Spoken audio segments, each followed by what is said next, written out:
ಹೀಗೆ ಯಾರೂ ದಿಕ್ಕಿಲ್ಲದೆ ಅನಾಥವಾಗಿ ಭೂತ ಬಂಗಲೆಯಂತಾದ ವಾಲ್ಮೀಕಿ ಹಾಸ್ಟೆಲ್ ಕಟ್ಟಡ. ಈ ಕಟ್ಟಡದಲ್ಲಿ ಪುಂಡಪೋಖರಿಗಳ ಅನೈತಿಕ ಚಟುವಟಿಕೆಗಳ ಅಡ್ಡೆಯಾಗಿ ಕಳ್ಳಕಾಕರರ ಸಂತೆಯಾಗಿರುವಂತಹ ದೃಶ್ಯಗಳು ಕಂಡುಬಂದಿದ್ದು ಚಿಕ್ಕಬಳ್ಳಾಪುರದಲ್ಲಿ. ಹೌದು, ಇದು ಚಿಕ್ಕಬಳ್ಳಾಪುರ ನಗರದ ಜಿಲ್ಲಾಸ್ಪತ್ರೆಯ ಪಕ್ಕದಲ್ಲಿರುವ ವಾಲ್ಮೀಕಿ ಹಾಸ್ಟೆಲ್. ಒಮ್ಮೆ ವಿದ್ಯಾರ್ಥಿಗಳಿಂದ ಗಿಜಿಗುಡ್ತಾ ಇದ್ದ ಈ ಕಟ್ಟಡ ಈಗ ಸಂಪೂರ್ಣ ಅನಾಥವಾಗಿದೆ. ವಾಲ್ಮೀಕಿ ಸಮುದಾಯದ ಎರಡು ಗುಂಪುಗಳ ನಡುವೆ ಅಧಿಕಾರದ ಗಲಾಟೆಯಿಂದಾಗಿ ಹಾಸ್ಟೆಲ್ ನಿರ್ವಹಣೆ ಸಂಪೂರ್ಣವಾಗಿ ನಿಂತು ಹೋಗಿದೆ. ಇದರ ಪರಿಣಾಮವಾಗಿ ಕಟ್ಟಡ ಪಾಳು ಬಿದ್ದು ಪುಂಡ ಪೋಖರಿಗಳ ಅಡ್ಡೆಯಾಗಿದೆ. ಇದೇ ಅವಕಾಶವನ್ನು ಬಳಸಿಕೊಂಡಂತಹ ಕಳ್ಳರು ಹಾಸ್ಟೆಲ್ ಕಿಟಕಿಗಳನ್ನು ಮುರಿದು ಒಳನುಗ್ಗಿ ಸಿಕ್ಕಿದ ದುಬಾರಿ ವಸ್ತುಗಳನ್ನು ದೋಚಿಕೊಂಡು ಹೋಗ್ತಾ ಇದ್ದಾರೆ. ಹಾಸ್ಟೆಲ್ನ ಕಿಟಕಿ ಮುರಿದ ಕಳ್ಳರು ಆಗಾಗ ಒಳನುಗ್ಗಿ ತಮಗೆ ಬೇಕಾದ ವಸ್ತುಗಳನ್ನು ದೋಚಿ ಪರಾರಿಯಾಗ್ತಾ ಇದ್ರು. ಇಂದು ಸಹ ಹಾಸ್ಟೆಲ್ನಲ್ಲಿದ್ದ ವಾಟರ್ ಫಿಲ್ಟರ್ ಅನ್ನು ಮೂವರು ಕದಿಯುತ್ತಿದ್ದಾಗ ಅಕ್ಕಪಕ್ಕದ ಮನೆಯವರು ಕಂಡು ವಾಲ್ಮೀಕಿ ಸಮುದಾಯದ ಮುಖಂಡರಿಗೆ ಮಾಹಿತಿ ತಲುಪಿಸಿದ್ದಾರೆ. ಸ್ಥಳಕ್ಕೆ ಬಂದು ನೋಡಿದಾಗ ಮೂವರು ಕಳ್ಳರು ವಾಟರ್ ಫಿಲ್ಟರ್ ಅನ್ನ ಕದ್ದೊಯ್ತಾ ಇದ್ದ ಮೂವರ ಪೈಕಿ ಒಬ್ಬ ಕಳ್ಳನನ್ನ ಹಿಡಿದು ಪೊಲೀಸರಿಗೆ ಒಪ್ಪಿಸಿದ್ದಾರೆ. ಆದರೆ ಸಿಕ್ಕಿಬಿದ್ದ ಕಳ್ಳ ಮಾತ್ರ ಇದಕ್ಕೂ ನನಗೂ ಸಂಬಂಧವೇ ಇಲ್ಲ ಎಂದಿದ್ದಾನೆ. ಯಾವ ಊರು? ದಾವಣಗೆರೆ. ಇಲ್ಲಾಕೆ ಬಂದೆ? ನಮ್ಮ ಬಾಟ್ಲಿ ಆಯ್ತಾ ಇದ್ದೆ. ಬಾಟ್ಲಿ ಆಯ್ತಾ ಇದ್ದೆ. ಇದನ್ನು ತಗೊಂಬಂದು ಅವರೇ ನನ್ನ ಕೈಲಿ ಅದು ಎತ್ತಕ್ಕಾಗಲ್ಲ. ಅವರು ಓಡೋದ್ರು. ಯಾರು ಅವರು ಅಂದರೆ? ಅವ್ರು ಇಬ್ಬರು ಅದಾರಣ. ಕನ್ನಡದನ ಅಂತ ಒಬ್ಬನು, ಇನ್ನೊಬ್ಬನು ಅವನು ಯಾರೋ ಯಾವರು ಗೊತ್ತಿಲ್ಲ. ಅವ್ರು ಇಬ್ಬರು. ಏನು ತೊಗೊಂಡೋಗ್ತಾ ಇದ್ರಿ? ಇದನ್ನು ಎತ್ಕೊಂಡು ಬಂದರು. ಹೆಂಗೆ ಹೋದ್ರು ಒಳಕ್ಕೆ? ಅವರು ಹೋಗಿ ತಗೊಂಬಂದಿರೋದು. ನಾನೀಗ ಗೊತ್ತಿಲ್ಲ ಇಲ್ಲಿ ಏನೈತೆ ಅಂತ. ಯಾರು ತಗೊಂಬಂದಿದ್ದು? ಅವ್ರು ಇಬ್ಬರಣ್ಣ. ಅವ್ರ ಹೆಸರೇನು? ಅವ್ನು ಕನ್ನಡದನ. ಕಂದವಾರ್ದವನು. ಕನ್ನಡದವನೊಬ್ಬನು ಇನ್ನೊಬ್ಬನು. ಒಳಗೆ ನುಗ್ಗಿದ್ರಾ? ನಾವು ಹೋಗಿಲ್ಲ. ಅಲ್ಲ, ಅವರೇ ಒಳಗೆ ಹೋಗಿದ್ರಾ? ಅವ್ರು ಒಳಗೆ ಹೋಗಿದ್ದಾರೆ. ಹೆಂಗೆ ಹೋಗಿದ್ದಾರೆ? ಕಿಟಕಿ ಮುರಿದು ಹೋಗಿದ್ರಾ? ಕಿಟಕಿ ಮುರಿದು ಹೋಗಿದ್ದಾರೆ ಏನೋ. ನಾನು ಅದನ್ನ ನೋಡಿಲ್ಲ. ಕಿಟಕಿ ಮುರ್ಕೊಂಡು ಹೋಗಿದ್ದಾರೆ ಏನೋ ನೋಡಿಲ್ಲ. ನೀವು ಯಾಕೆ ಬಂದ್ರಿ ಇಲ್ಲಿಗೆ? ನಾನು ಬಾಟೆ ಹಾಕ್ಯ ಅಂತ ಬರ್ತಾ ಇದ್ದೆ. ನನ್ನ ಚೀಲನ ಕಸ್ಕೊಂಡು ಹೋದ್ರು ಅವರು. ನಿಮ್ಮ ಚೀಲನ? ನೀವು ಯಾಕೆ ಅದನ್ನ ಎತ್ಕೊಂಡಿದ್ರಿ? ಅಣ್ಣ ಅವರೇ ಎತ್ಕೊಂಬಂದ್ರಣ್ಣ. ನಾನಲ್ಲ. ನೀವಲ್ಲ? ಮತ್ತು ನೀವು ಹಾಕಿದ್ರಿ ಇಲ್ಲಿ? ನಾನು ಎತ್ಕೊಂಬಂದಕ್ಕೆ ಅದು ಕೈಯಲ್ಲಿ ಒಂದು ಕೈಯಲ್ಲಿ ನಾನು ಅಷ್ಟೇ ಇಟ್ಕೊಂಡಿದ್ದೆ ಅದನ್ನು. ಅವರೇ ಎತ್ಕೊಂಡು ಬಂದು ಅಲ್ಲಿ ತನಕ ಹೋದ್ರು. ರಾತ್ರಿ ಆಗಿರೋ ಬೆಳಗಿನ ಜಾವ ಆಗಿರೋದು ಇವಾಗ? ನಿಮ್ಮ ಹೆಸರೇನು? ನನ್ನ ಹೆಸರು ರಮೇಶ್ ಅಣ್ಣ. ಎಲ್ಲಿರೋದು? ನಮ್ಮ ಮಾರ್ಕೆಟಲ್ಲೇ ಮಲಗೋದು. ಅವ್ರು ಯಾರಂತ ಗೊತ್ತಾ? ಗೊತ್ತು. ಯಾರು? ಅವ್ರ ಹೆಸರೇನು? ಅದೇ ಕನ್ವರ್ಧನ್ ಒಬ್ಬನು. ಅವನ ಹೆಸರೇನು? ಹೆಸರು ಗೊತ್ತಿಲ್ಲ ನನಗೆ.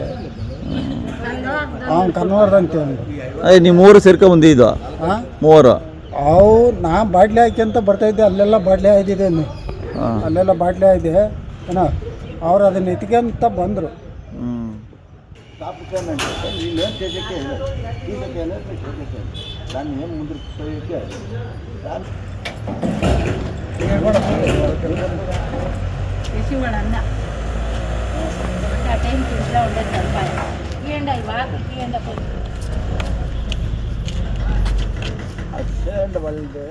ಅಂದ ಹಾಗೆ ಚಿಕ್ಕಬಳ್ಳಾಪುರ ವಾಲ್ಮೀಕಿ ಸಮುದಾಯದಲ್ಲಿ ಎರಡು ಗುಂಪುಗಳಾಗಿ ಸಮುದಾಯದ ಅಧ್ಯಕ್ಷ ಸ್ಥಾನದ ವಿಚಾರವಾಗಿ ಗಲಾಟೆ ಮಾಡಿಕೊಳ್ತಾ ಇದ್ದಾರೆ. ಅದರಲ್ಲೂ ವಾಲ್ಮೀಕಿ ಸಮುದಾಯದ ಹೆಸರಿನಲ್ಲಿರುವ ಏಕೈಕ ವಾಲ್ಮೀಕಿ ಹಾಸ್ಟೆಲ್ ಇದಾಗಿದ್ದು, ಇದರ ಅಧಿಕಾರಕ್ಕೆ ಕಿತ್ತಾಡಿಕೊಂಡು ಹಾಸ್ಟೆಲ್ ನಿರ್ವಹಣೆ ಇಲ್ಲದೆ ಭೂತ ಬಂಗಲೆಯಾಗಿ ಮಾರ್ಪಟ್ಟಿದೆ. ಇದರಿಂದ ಪುಂಡಪೋಖರಿಗಳು ಅನೈತಿಕ ಚಟುವಟಿಕೆಗಳ ತಾಣವಾಗಿ ಇದನ್ನು ಮಾರ್ಪಡಿಸಿದ್ದಾರೆ. ಇದನ್ನೇ ಬಂಡವಾಳ ಮಾಡಿಕೊಂಡ ಕಳ್ಳರು ಹಾಸ್ಟೆಲ್ನ ಕಿಟಕಿ ಕಿತ್ತು ನಿಧಾನಗತಿಯಾಗಿ ಹಾಸ್ಟೆಲ್ನಲ್ಲಿದ್ದ ಬೆಲೆ ಬಾಳೋ ವಸ್ತುಗಳನ್ನು ಕದ್ದು ಮಾರಾಟ ಮಾಡಿಕೊಂಡಿದ್ದು ಸಮುದಾಯದ ಮುಖಂಡರ ಆಕ್ರೋಶಕ್ಕೆ ಕಾರಣವಾಗಿದೆ. ಈಗ ಈ ನಮ್ಮ ವಾಲ್ಮೀಕಿ ಹಾಸ್ಟೆಲಲ್ಲಿ ಇರ್ತಕ್ಕಂಥ ಸಾಮಾನುಗಳು ಒಂದು ಎಲ್ಲನೂ ಒಂದು ತಿಂಗಳಿಂದ ಎಲ್ಲ ಕಳ್ತನ ಆಗಿದೆ. ಇದ್ರ ನೋಡೋರಿಲ್ಲ, ಕೇಳೋರಿಲ್ಲ. ಹಿಂದ್ಗಡೆ ಕಿಟಕಿಗಳೆಲ್ಲ ಕಿತ್ತಾಕ್ಬಿಟ್ಟು ಇದರಲ್ಲಿರೋದು ಸಾಮಾನುಗಳು ಒಂದೂ ಇಲ್ದಿರ ಆಗಿಬಿಟ್ಟಿದೆ. ಇದ್ರ ಬಗ್ಗೆ ಜಾಸ್ತಿ ಎಚ್ಚೆತ್ಕೊಬೇಕು ಅಂತ ಹೇಳ್ಬಿಟ್ಟು ನಮ್ಮ ಸಮುದಾಯದವರು ಯಾರೂ ಇದು ಕಿವಿಗೆ ಹಾಕ್ಕೊತ ಇಲ್ಲ. ಅದಕ್ಕೋಸ್ಕರಾಗಿ ಆದಷ್ಟು ಇದ್ರ ಬಗ್ಗೆ ಗಮನ ಹರಿಸಿ ಇದನ್ನು ಏನಂದ ಒಂದು ವ್ಯವಸ್ಥೆ ಮಾಡಬೇಕು ಅಂತ ಹೇಳ್ಬಿಟ್ಟು ನಮ್ಮಲ್ಲಿ ನಾವು ಕೇಳ್ಕೊತೀವಿ. ಅಂದರೆ ಯಾವ ರೀತಿ ಕಳ್ತನ ಮಾಡಿದರೆ ಆ ಪಾಳು ಬಿದ್ದಿತ್ತ ಅಥವಾ ಏನು ವರ್ಕಿಂಗಲ್ಲಿತ್ತ? ಅಲ್ಲ, ಇದು ಇವಾಗ ಒಬ್ಬರು ಮೇಲೆ ಒಬ್ರು ಇಟ್ಕೊಂಡು ಯಾರು ನೋಡೋರೇ ಇಲ್ದಿರಾಗಿದೆ.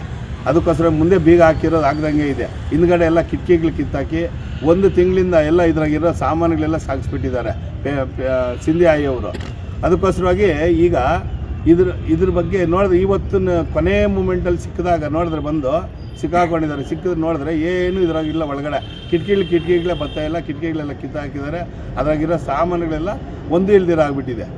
ಏನೇನು ಕೊಂಡ್ಕೊಂಡು ಎತ್ಕೊಂಡು ಹೋಗಿದ್ದೀರಣ್ಣ? ಇದ್ರಾಗಿಲ್ಲ ಚೇರ್ಗಳು, ಜಿಮ್ ಐಟಮ್ಗಳು, ಒಳಗಡೆ ಏನೇನಿದೆಯೋ ಎಲ್ಲನೂ ಎತ್ಕೊಂಡು ಹೋಗಿದ್ದಾರೆ. ಕಿಟಕಿಗಳೇ ಕಿತ್ತಾಕಿದ್ದಾರೆ. ಫ್ರಂಟಲ್ಲಿ ಮಾತ್ರ ಬಾಕ್ಲು ಹಾಕದಂಗೆ ಐತೆ, ಹಿಂದ್ಗಡೆಯಿಂದ ಎಲ್ಲ ಖಾಲಿ ಮಾಡಿದ್ದಾರೆ. ಯಾಕೆ ಇದನ್ನು ಮೇಂಟೈನ್ ಮಾಡ್ತಾ ಇಲ್ಲ ನೀವುಗಳನ್ನು? ಯಾಕೆ ಮೇಂಟೈನ್ ಮಾಡೋದಕ್ಕೆ ಅಂತಂದರೆ ಒಬ್ಬರ ಮೇಲೆ ಒಬ್ಬರು ಇಟ್ಕೊಂಡು ಮೇಂಟೈನು ಮಾಡ್ತಾ ಇಲ್ಲ, ಇದ್ರ ಬಗ್ಗೆ ಗಮನ ಹರಿಸ್ತಾ ಇಲ್ಲ. ಇಲ್ಲೊಬ್ಬರು ಯಾರು ನೋಡ್ಕೊಂಡವ್ರಿಲ್ಲ, ಹಾಳಾಗೂ ಇದೆ. ಈ ಮುಂದೆ ಜಾಗ ನೋಡಿದ್ರೆ ಒಂದು ಮೊಣಕಾಲದ ಗಿಡಗಳು ಕೂಡ ಬೆಳೆದಿದ್ದಾವೆ. ಇದರಿಂದ ಕಳ್ಳರಿಗೆ ಅಡ್ವಾಂಟೇಜ್ ಆಗ್ತದೆ. ಹೌದು, ಎಲ್ಲರೂ ಬರ್ತಾರೆ, ಇಲ್ಲಿ ಗಾಡಿಗಳು ಹಾಕ್ತಾರೆ, ಕಳ್ಳರು ಬರ್ತಾರೆ, ಬೆಳಿಗ್ಗೆ ರಾತ್ರಿ ಎಲ್ಲ ಇಲ್ಲೇ ಕುಡ್ಕೊಂಡು ಇಲ್ಲೇ ಇದ್ದು ಆ ಬಾತ್ರೂಮ್ಗಳ ವ್ಯವಸ್ಥೆ ನೋಡಿದ್ರೆ ಆ ಬಾತ್ರೂಮ್ಗಳ ಪಕ್ಕದಲ್ಲಿ ಹೋಗೋಕ್ಕಾಗಲ್ಲ. ಬಾತ್ರೂಮ್ಗಳ ಪಕ್ಕದಲ್ಲಿ ಬಂದು ಎಲ್ಲ ಕಿಟಕಿಗಳು ಕಿತ್ತಾಕ್ಬಿಟ್ಟು ಎಲ್ಲ ಎತ್ಕೊಂಡು ಹೋಗಿದ್ದಾರೆ. ಇದ್ರ ಬಗ್ಗೆ ಏನಾದ್ರು ಕ್ರಮ ವಹಿಸ್ಬೇಕಂತ ಕೇಳ್ತೀರಾ?